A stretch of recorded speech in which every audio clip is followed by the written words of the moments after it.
आप देख रहे हैं इंडिया टाउन न्यूज, भारत की बात, एक साल बेमिसाल। नमस्कार, जय जोहार। आप देख रहे हैं इंडिया टाउन न्यूज का एक खास बुलेटिन, खबरें राजनांदगांव की, और मैं हूं आपके साथ सिमरन कौर। चलिए बुलेटिन की शुरुआत करने से पहले एक नजर डालते हैं आज की सुर्खियों पर। संस्कारधानी में हुआ शरद पूर्णिमा का आयोजन। बर्फानी आश्रम में किया गया महाप्रसाद खीर का वितरण। औषधि युक्त खीर पानी भक्तों का लगा तांता।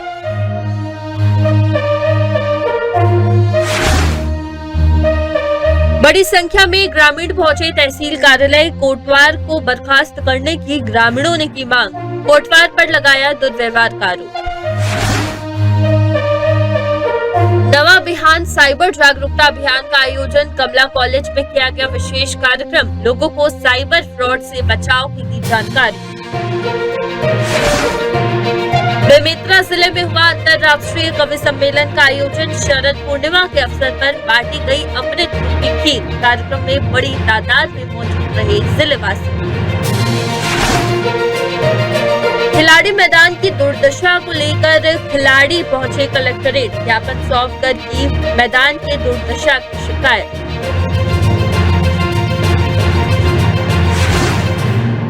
बेमेतरा में मारपीट मामले में मीडिया से रूबरू हुए विधायक ईश्वर साहू। घटना को बताया राजनीतिक साजिश। छुरिया में नक्सलियों के बैनर और पोस्टर दिखाई दिए। आईटीबीपी के आने के बाद नक्सल गतिविधियों में आई थी कमी। क्षेत्र में सुरक्षा को लेकर चिंताएं बढ़ी। जिला कार्यालय सभाकक्ष में प्रेस वार्ता आयोजित। त्रिस्तरीय पंचायत और नगर पालिका आम निर्वाचन की दी जानकारी। द्वितीय चरण की प्रक्रिया शुरू की जा रही है। प्राकृतिक आपदाओं से बचने की दी महत्वपूर्ण जानकारियां। एनडीआरएफ की टीम ने की पंचायत कार्यालय में कार्यक्रम का आयोजन। नगर पंचायत अध्यक्ष कार्यक्रम में रही उपस्थित। नगर में डांस प्रतियोगिता का हुआ आयोजन। 20 प्रतिभागी टीम ने लिया आयोजन में भाग। नगर में पहली बार हुआ है इस तरह का आयोजन। अबगंज चौक का नाम हुआ जैनाचार्य श्री विद्यासागर जी चौक। शरद पूर्णिमा के पावन पर्व पर नामकरण। महापौर हेमा देशमुख ने किया अनावरण। महिला जागरूकता कार्यक्रम का हुआ आयोजन। महिलाओं के खिलाफ हो रहे उत्पीड़न के मुद्दों पर चर्चा। सजग रहने के बताए गए तरीके। त्योहारी सीजन में खाद्य सुरक्षा विभाग हरकत में। होटलों और ढाबों का किया आकस्मिक निरीक्षण। वायरल वीडियो पर की गई कार्रवाई। महर्षि वाल्मीकि जयंती पर अतिथि व्याख्यान का आयोजन। कार्यक्रम में सेवानिवृत्त जेके वैष्णव का किया गया सम्मान।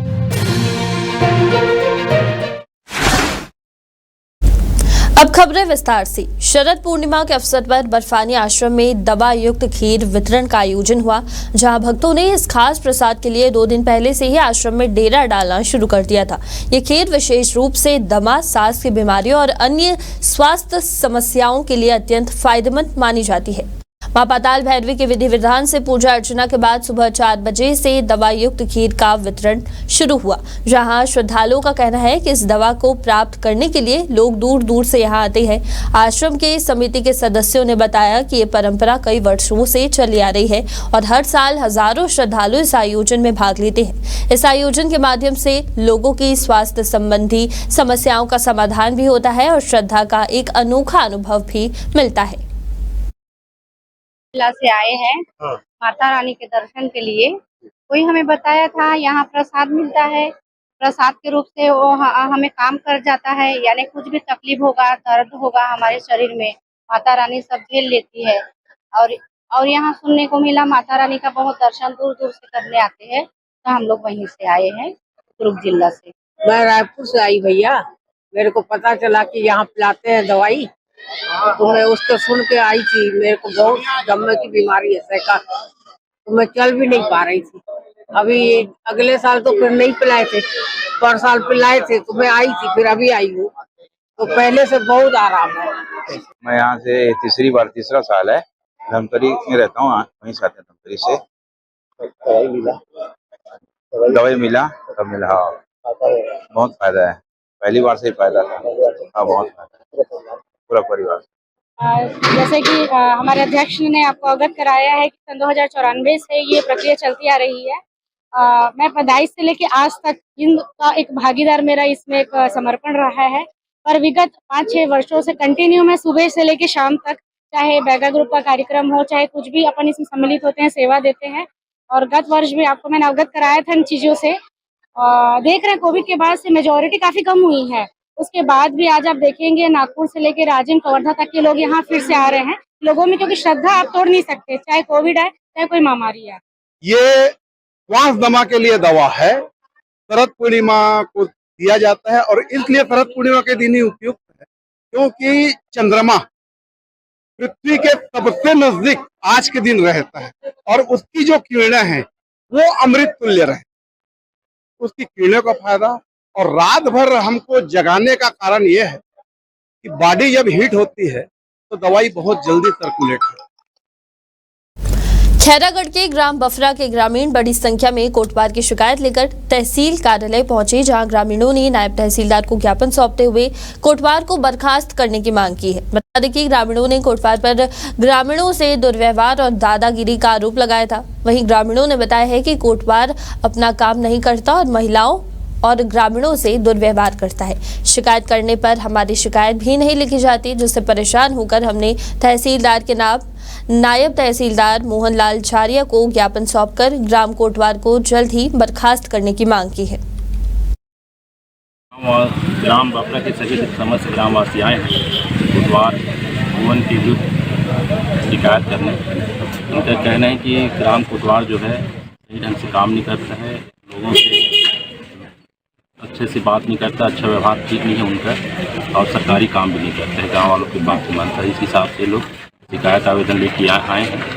शिकायत आवेदन पर हम प्रकरण दर्ज करेंगे। प्रकरण दर्ज कर आवेदक जो कोटवार है उसको विधिवत नोटिस जारी कर उनसे जवाब प्राप्त करेंगे, विधिवत न्यायालय में कार्रवाई होगी। हम लोग ग्राम कोटवार बफरा के उनके कार्यशैली और उनके कार्य के प्रति लापरवाही के संबंध में हम लोग तहसीलदार महोदय से बर्खास्तगी की मांग करने के लिए ग्रामवासी गण आए हैं। किस तरह कहता है उनका व्यवहार, तो वो अपने जो शासन की तरफ से जो कोटवार का जो सहयोग मिलना चाहिए गाँव वासियों को, वो कुछ भी सहयोग नहीं मिलता। और जो है वो जैसे शासकीय शिक्षण संस्थानों में उनका मुनादी के लिए पारिश्रमिक लिया जाता है।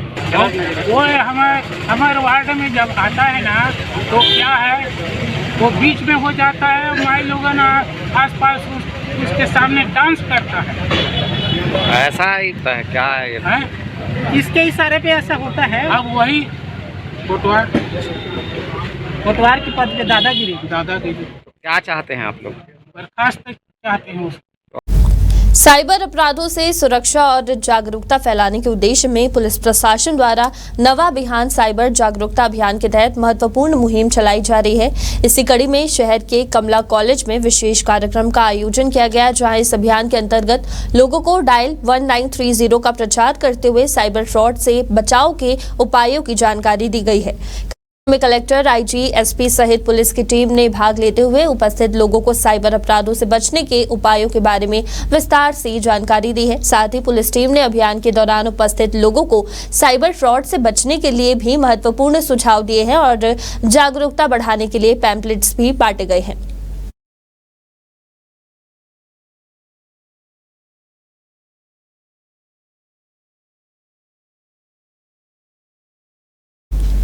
माता भद्रकाली मंदिर के पास शरद पूर्णिमा के अवसर पर हिंदू संत सनातन धर्म के राष्ट्रीय अध्यक्ष और बीजेपी किसान योगेश तिवारी के द्वारा अंतर्राष्ट्रीय कवि सम्मेलन कार्यक्रम का आयोजन किया गया, जहां बड़ी संख्या में जिलेवासी मौजूद रहे।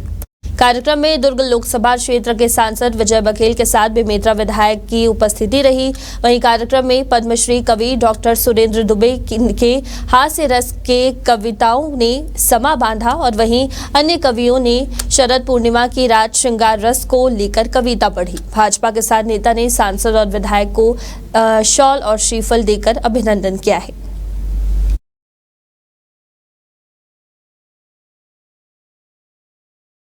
बहुत ऊर्जावान और किसान नेता है। जन सेवा, धार्मिक सेवा, आध्यात्मिक सेवा पता लगे रहते हैं और एक बहुत बड़ा वृद्धाश्रम भी चला रहे हैं। अपने माता पिता की के को समर्पित करते हैं उनकी खुशी में। ऐसे हमारे ऊर्जावान पूरी टीम द्वारा हर साल शरद पूर्णिमा के दिन कवि सम्मेलन का आयोजन किया जाता है। इस साल भी हम लोग शरद पूर्णिमा के आयोजन में भव्य आयोजन में उपस्थित हैं और पूरी जनता जनार्दन बेसब्री से कवियों को सुनने इंतजार कर रहे हैं। और आज मेरा भी सम्मान इस कार्यक्रम से के माध्यम से हुआ है। मैं उनका हृदय से धन्यवाद देता हूँ, उनका आभार करता हूँ। हर साल की तरह शरद पूर्णिमा में आज अंतर्राष्ट्रीय कवि सम्मेलन का आयोजन किया गया है और दूसरी बार जो हमारे सांसद निर्वाचित ने माननीय विजय बघेल जी का सम्मान किया हम लोग गौरव, हम लोग के लिए गौरव की बात है कि 2 बार लगातार प्रचंड मतों से विजय बघेल जी निर्वाचित हुए हैं। और ये बेमेतरा की भद्रकाली माता के प्रांगण में हम लोगों ने लगातार कवि सम्मेलन का आयोजन करते ताकि यहाँ के जन आनंद लें और बड़े बड़े खुशी से हम लोग प्रेम पूर्वक एक साथ रहे। और सबको हम दोनों शरद पूर्णिमा की बहुत बहुत बधाई देता हूँ। राजनांदगांव के खिलाड़ी मैदान की दुर्दशा को लेकर कलेक्ट्रेट कार्यालय पहुंचे, जहां खिलाड़ियों ने ज्ञापन सौंपते हुए मैदान की दुर्दशा को लेकर शिकायत की है। मैदान की दुर्गति पर खिलाड़ियों ने कहा कि शहर में एक भी मैदान नहीं है और जो बचा है उसे खराब किया जा रहा है। लगातार हर मैदान में कुछ न कुछ कार्यक्रम किए जाते हैं, जिसके कारण खिलाड़ियों को खेलने के लिए मैदान नहीं मिल पा रहा। म्यूनिसिपल स्कूल में फटाका दुकान लगी हुई है, जिसको लेकर खिलाड़ी द्वारा आपत्ति जताई जा रही है। इसी को देखते हुए खिलाड़ियों ने ज्ञापन सौंपा है। राजनांदगांव के जो हमारे खेल मैदान है, राजनांदगांव की पहचान खेलों से है और अभी पिछले कुछ सालों में देखने आया कि हम सभी मैदानों में कुछ न कुछ आयोजन चल रहे हैं। लगातार प्रशासन द्वारा विभिन्न आयोजनों के लिए मैदानों को दिया जा रहा है, जिससे मैदान खराब हो रहे हैं और खिलाड़ियों के लिए अभ्यास के लिए कोई मैदान बच नहीं रहा है। उसी संदर्भ में हम लोग आज सारे खेलों से जुड़े हुए लोग, सभी खिलाड़ी, सभी पदाधिकारी यहाँ पर कलेक्टर को ज्ञापन देने आए हैं। हम लोग अभी कलेक्टर साहब को ज्ञापन देने आए हुए थे। राजनांदगांव में खेलने के लिए 2 ही सुरक्षित मैदान है, स्टेट हाई स्कूल और municipal high school. State high school में अभी 1.5 महीना पहले क्राफ्ट मेला लगा हुआ था, उस टाइम भी हम लोग उनके विरोध करने आए थे। कलेक्टर, एसडीएम सारे लोग के द्वारा यह शासन दिया गया था कि इसके आगे हम किसी को एनओसी नहीं देंगे। उसके बाद फिर अभी एक क्राफ्ट मेला आ रहा है जिसको एनओसी दिया गया है। यहाँ पर जितने भी खिलाड़ी उपस्थित हैं वो अपनी ग्राउंड की समस्या को लेकर यहाँ पर कलेक्टर महोदय के पास आए हुए हैं। हमको पिछले कुछ सालों से खाली आश्वासन दिया जा रहा है कि ग्राउंड में ऐसा नहीं होगा, क्राफ्ट मेला नहीं लगेगा और भी कुछ भी प्रकार के कार्यक्रम नहीं होंगे। लेकिन ये दिनों दिन और सालों साल हर महीने कुछ ना कुछ कार्यक्रम ग्राउंड में हुए जा रहे हैं। और जो ये अभी जो समय है, अक्टूबर, नवंबर, दिसंबर, जनवरी, फरवरी, एक कंटिन्यू खेल का ही एक पीरियड होता है। इसमें खिलाड़ी कंटिन्यू खेलते रहते हैं, उनकी एक्टिविटी कंटिन्यू लागू ही रहती है।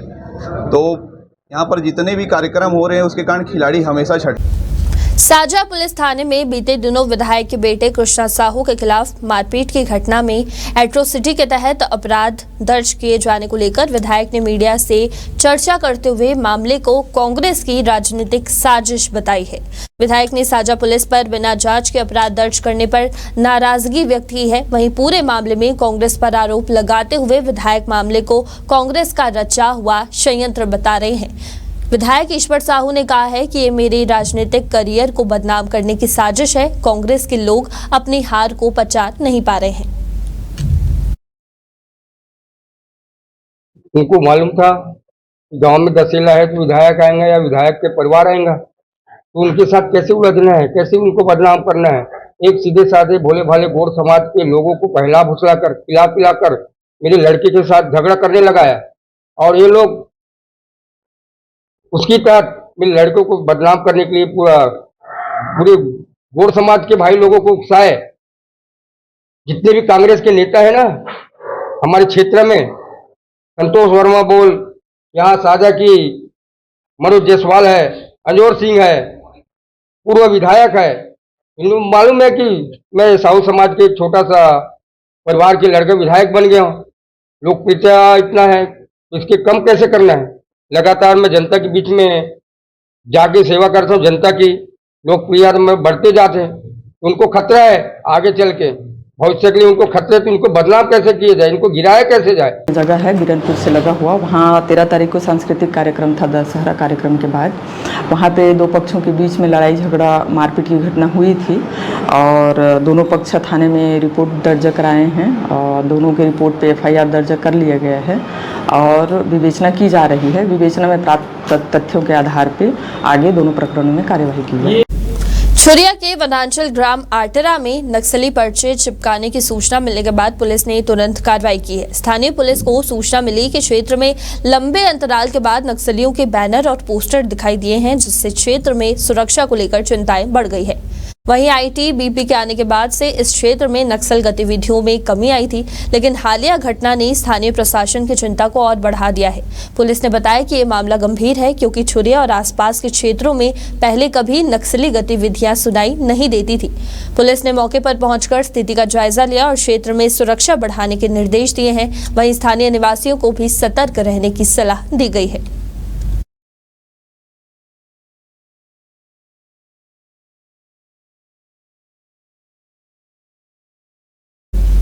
जिला निर्वाचन अधिकारी एवं कलेक्टर चंद्रकांत वर्मा ने आज जिला कार्यालय सभा कक्ष में एक प्रेस वार्ता आयोजित की, जिसमें आगामी त्रिस्तरीय पंचायत एवं नगर पालिका के आम निर्वाचन 2024-25 के लिए द्वितीय चरण के निर्वाचक नामावली पुनरीक्षक कार्यक्रम की जानकारी दी गई है। कलेक्टर ने बताया कि छत्तीसगढ़ राज्य निर्वाचन आयोग द्वारा 10 सितंबर को जारी की गई समय अनुसूची के अनुसार पहले चरण की कार्रवाई 18 सितंबर से 14 अक्टूबर तक संपन्न हो चुकी है और वहीं अब द्वितीय चरण की प्रक्रिया शुरू की जा रही है, जिसमें नगरीय निकाय एवं स्तरीय पंचायतों के लिए अलग अलग समय है। कलेक्टर ने स्थानीय निवासियों से अपील की है कि वे समय पर अपने दावे और आपत्तियां प्रस्तुत करें ताकि निर्वाचक नामावली को सही रखा जा सके।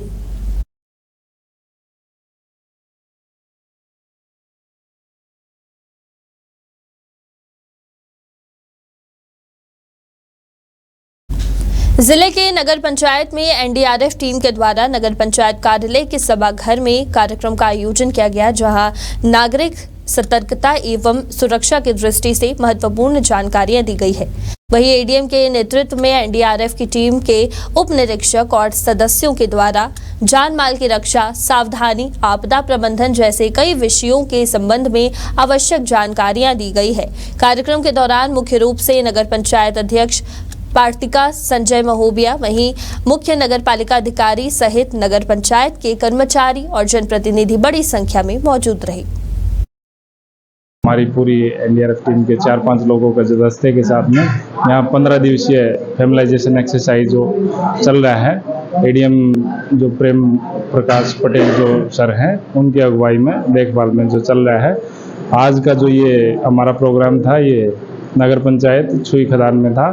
आज इस क्लास के दौरान हम लोगों ने जो विषय कवर किए वो FBAO, स्प्लिंटिंग, ब्लीडिंग कंट्रोल, आपदा प्रबंधन के जो अलग अलग जो तरीके हैं, देसी जुगाड़ से इम्प्रोवाइज जो टेक्निक होती है उनसे कैसे इस्तेमाल करके अपने आप को, अपने साथी को, घर वालों को, जो पड़ोसी लोग हैं उनको, जान माल को बचाया जा सकता है। आज नगर पंचायत में NDRF टीम के द्वारा बहुत ही अच्छी जानकारी दी गई, जिसमें बाढ़ पीड़ितों को कैसे हेल्प करते हैं, कैसे रेस्क्यू किया जाता है और घर में आग लग जाने पर या फिर जब बिजली गिरती है तो हम अपने आप को कैसे बचा सकते हैं, कैसे अपने आप को प्रोटेक्ट कर सकते हैं।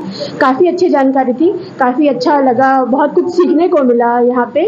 तो सर को मैं बहुत बहुत धन्यवाद देना चाहूँगी यहाँ की हमको इतनी अच्छी जानकारी दी, और जितने भी जो सीखे नगर पंचायत के जितने कर्मचारी उनको भी यही बोलूँगी कि आप लोग और लोगों को सिखाइए, लोगों को जागरूक कीजिए, अवेयर कीजिए, ताकि अपना और अपने परिवार की जान बचा सके। Thank you.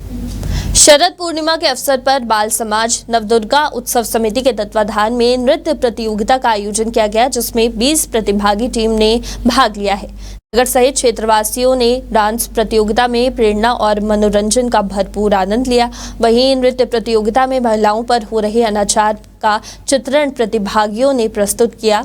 वहीं कलयुग में शराब, गौ माता की हत्या, युवाओं में बढ़ रही नशाखोरी को लेकर भी बेहतर ढंग से प्रस्तुति दी गई है। बता दें कि नगर में पहली बार इस तरह का आयोजन किया गया, जहां नगरवासियों की भारी भीड़ देखने को मिली है।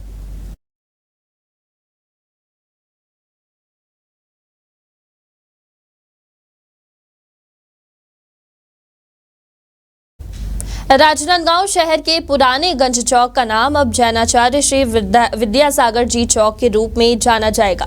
ये नामकरण समारोह आज शरद पूर्णिमा के पावन पर्व पर आयोजित किया गया, जिसमें नगर निगम के महापौर हेमा देशमुख ने विधिपूर्वक नामकरण का अनावरण किया है।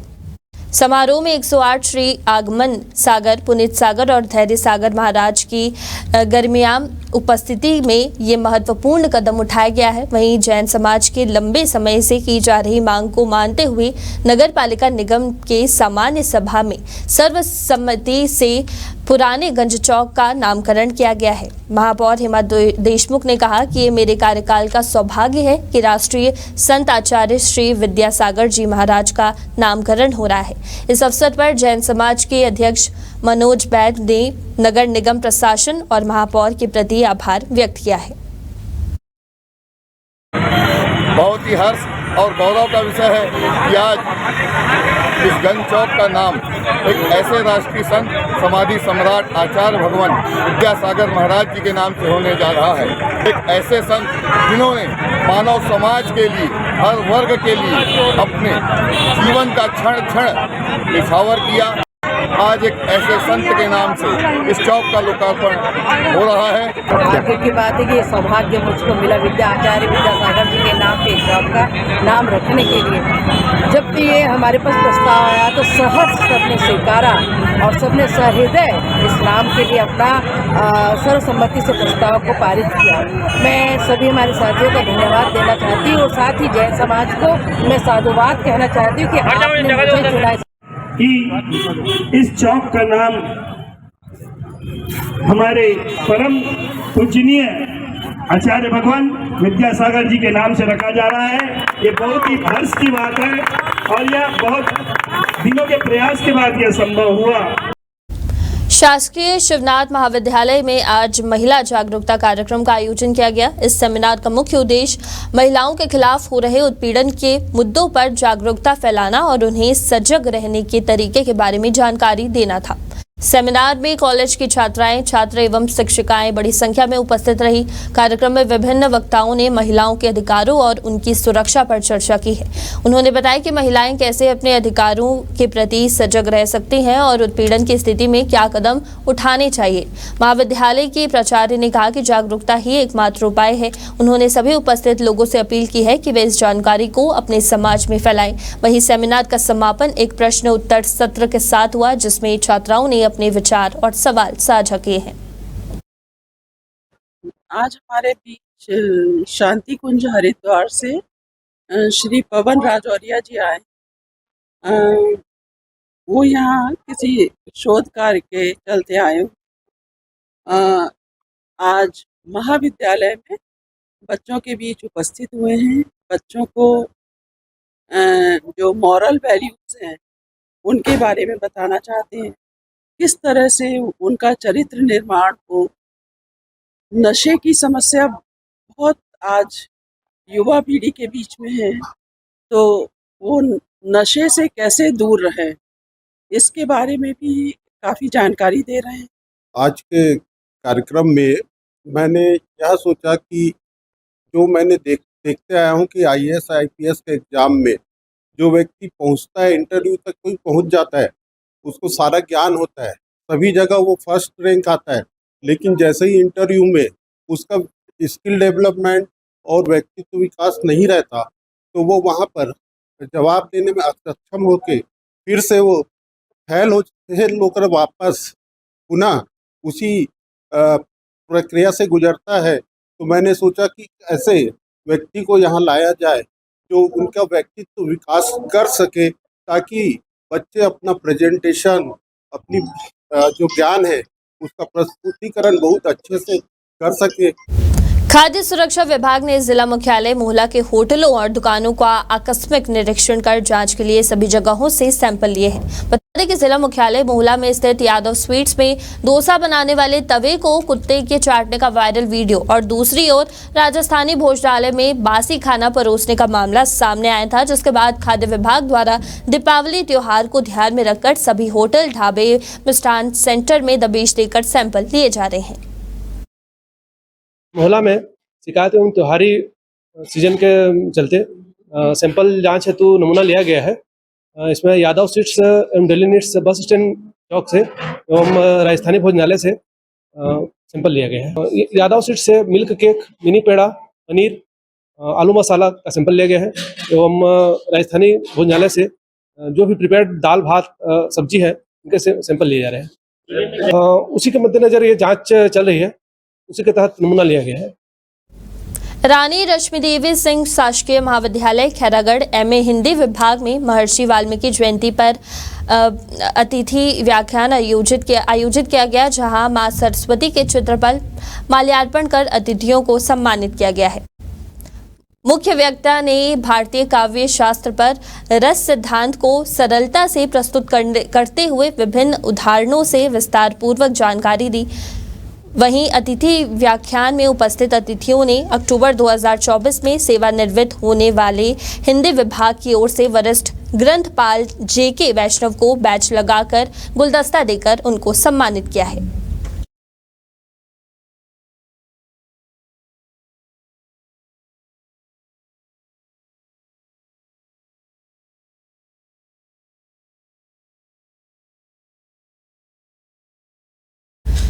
निगम के तोड़ू दस्ते द्वारा एक महिला के घर को अतिक्रमण बताकर हटाने की योजना पर स्थानीय नागरिकों ने विरोध प्रदर्शन किया है। महिला, जो वर्षों से मेन रोड किनारे सब्जी भाजी की दुकान चला रही है, अपने मकान के बचाव में आवाज उठाई है। महिला का कहना है कि उसके पति का निधन हो चुका है और वो अकेली वहीं रहकर जीवन यापन कर रही है। उन्होंने यह भी कहा कि मैं 50 सालों से इस घर में रह रही हूं। मेरा मकान तोड़ना न केवल अन्याय है बल्कि एक संवेदनशील मुद्दा होगा। अगर प्रशासन मेरे घर को तोड़ती है तो मैं सुसाइड नोट में उस व्यक्ति का नाम लिखकर आग लगा लूंगी। वहीं स्थानीय नागरिकों ने नगर निगम के अधिकारियों को चेतावनी दी है कि वे महिला के घर को तोड़ने की कोशिश न करें। हालांकि नगर निगम की टीम विरोध को देखते हुए मौके पर नहीं पहुंची। अब उन लोग मेरा प्रेम विवाह देख रहे हैं, इसलिए आ रहे हैं। मेरे में सहमति के लिए आए। कितने साल से रहते हैं? मैं यहाँ से बहुत सालों से हूँ।